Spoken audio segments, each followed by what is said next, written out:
Alright guys, so we're going to install the harness now, and I usually like to start underneath the steering column. It's just, it's a good starting point to get everything situated. We got one harness that we need to connect down here, and it's this big white one over in the corner. So there's a tab on the back side, and you're going to unplug it, so it'll pop right out. You're going to take our T-harness, plug in the mating connector to the OEM connector, and then go ahead and take our factory style, plug it back in, and push it in all the way so it clicks. There's lots of room in here to tidy this up, zip tie it. If you can see, there's a open gap right here, so I usually stick this up here, fold the harness over where it will zip tie nice and neat against this factory loom, and once you get down to where it curves over to the right, we're actually going to come over here to the left and go behind the metal bar and all of the harnesses, and our home run area is going to be right in this area on the left. Once you get the harness over here on the left, we're going to go ahead and grab our secondary harness, which is the 30-pin BCM connector back in here, and the OBDII connector, which is down here on the airbag bracket. Alright, so we're going to start with a 30-pin BCM connector. It is back in here. It's this top white one. And you will see that our connector matches right up to it. There's a couple in there. A lot of people freak out because they don't know which one, but this only fits into one. You can't mix it up, and you're not going to be able to plug it into the wrong one. So go ahead and plug our harness into the BCM, grab the OEM connector, plug it in to our harness here. Then you're going to grab the OBDII portion, which is this little guy, and you're going to route it down basically along this wire right here, and it goes down to the OBDII connector, which is right here in this metal bracket. So we're going to pop this out of the bracket, put our white connector in the bracket, and then plug this one into our black one. So let me do that real quick and I'll show you. I went ahead and zip tied it. It's not very tight, but it's secure along this factory loom right here, mainly just to keep this from rattling while you're driving. It's not going to fall like on the gas pedal or anything because there's this plastic shroud that goes underneath. But you know, on a brand new vehicle, you don't want loose components, and you definitely don't want any rattles in a vehicle after installation. So after this is out of the way, all of your harnesses are now over here on the left hand side, ready to be plugged into the module. If you guys have the TPMS system and you're using the factory key fob, you will have to do the TPMS cut. And there are two locations in the Highlander. I'm going to show you both in this case.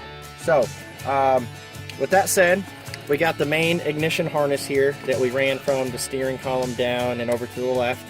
I have it all securely zip tied over here.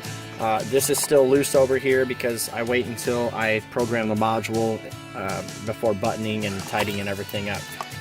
Alright guys, so in the Highlander, the TPMS wire location is determined on if your vehicle has the auto start stop feature or not. Obviously this Highlander has the auto start stop feature. This is on the left hand side of the dash, left of the steering wheel. Obviously you got your hatch pop, your auto lights, and then the auto start stop feature. So if your vehicle is equipped with this, the TPMS cut location is going to be in the driver's kick panel, and I will show you that connection here in a second.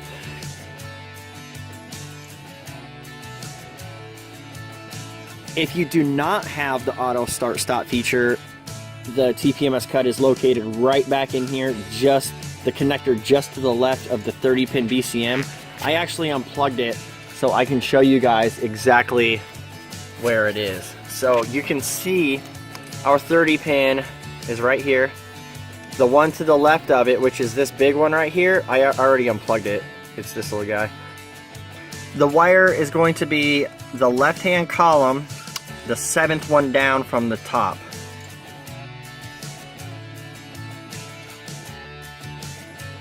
The vehicle has the auto start stop feature. You're going to come down here in the kick panel and you're going to see 3 connectors you're gonna have a gray one, a black one, and a white one. The black one, which is the middle connector, that's the one that our TPMS wires in. I will put a screenshot up here on the right.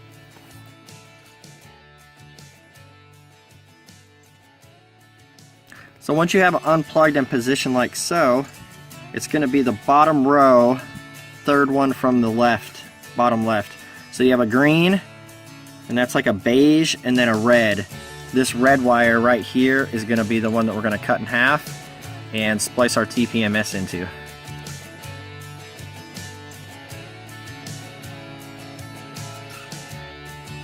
Alright guys, so for the TPMS cut, we're going to use this bundle of wire right here with the red connector. We're actually only going to use 2 wires in this whole bundle. We're going to use on the far end, we're going to use the white with a red stripe, and then the third one in, we're going to use white with the green stripe. These are the 2 that we're going to use right here. So basically what I do is just undo this. We can cut it down to length, tape up or twist the wires. The rest of these you're not going to use, so just go ahead and take your cutters and snip it back like a couple inches.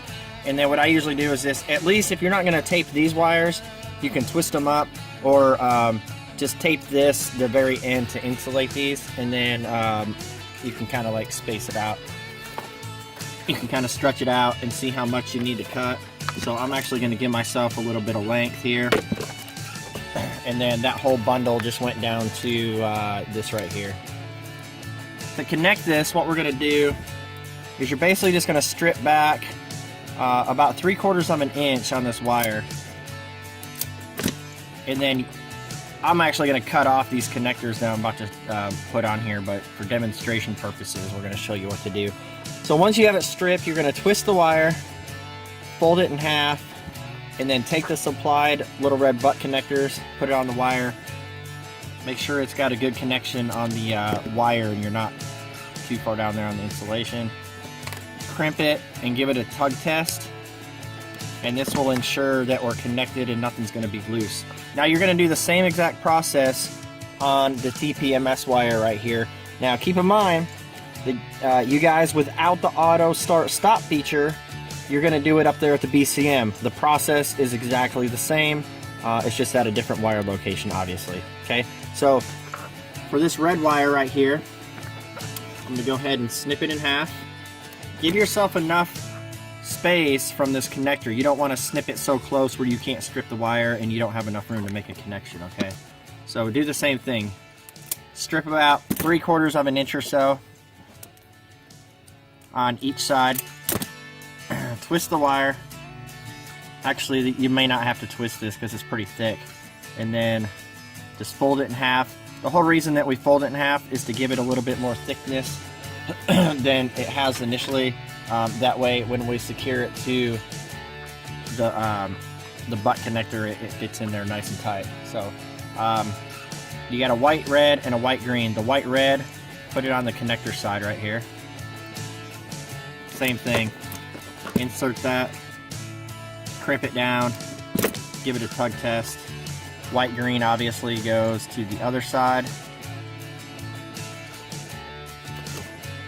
Now, like I said, I'm going to cut these off and solder it, but if you're not going to, I would suggest taping these. So there's enough slack here, you can fold it over, route this up, like I said, up along this main harness here. It'll go up and up here with the rest of the connectors to the, we'll call it the home run or home base, whatever you want to call it.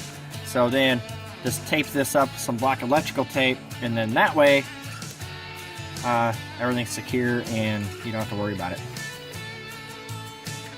The last connection that we need to make in the wire harness installation is going to be the black wire with the ring terminal.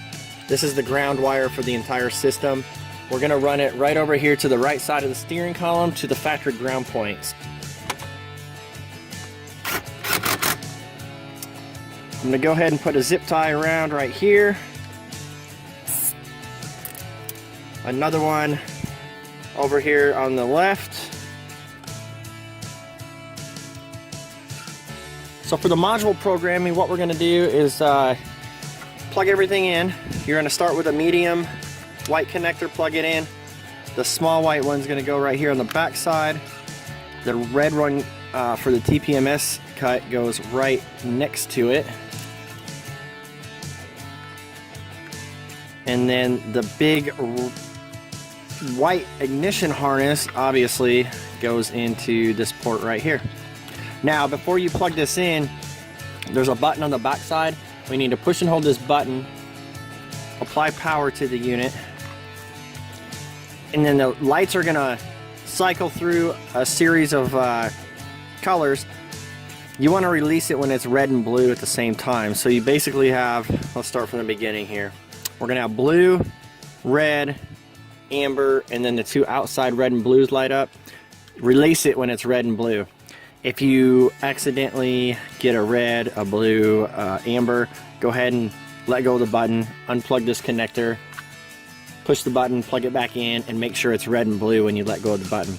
Alright, so now that we have the red and blue, we're going to go ahead and push this button 10 times, and these are going to flash 9 times. So we're going to go 1, 2, 3, 4, 5, 6, 7, 8, 9, 10. And if you count these, they should blink 9 times. So we got 1, 2. So we got 9 blinks. And now you're going to take one of the keys and turn the ignition on. Just a FYI, guys, if this isn't blinking 9 times, go ahead and unplug the power connector, hold the button, reinsert it, and you're going to go ahead and go through the motions again because we need 9 blinks. So I'm going to take the key. We're just going to put it in the ignition. You're not starting the vehicle, you're just turning it to the on position here. So after you turn the key on, you're going to wait for these lights to start blinking red and blue after a few seconds, and then you're going to wait for this blue light to blink. And once the blue light blinks like that, programming is complete and you can go ahead and turn the key off.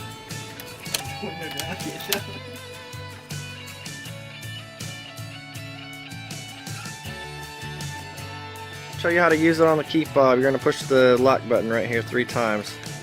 1, 2, 3. Then you're going to cross your fingers. Hope the ignition turns on. And we're running.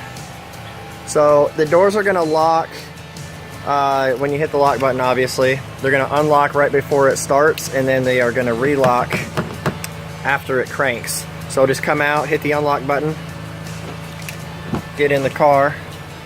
And obviously I still have everything tore up, so I encourage you to test everything out before you button everything back up.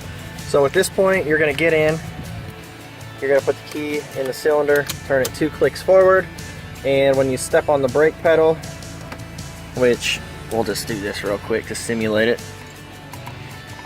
Now you can hit it, pull it out apart, and drive away. And the TPMS light will go off when you do the key takeover, which obviously it's not on because I just hit the brake pedal. So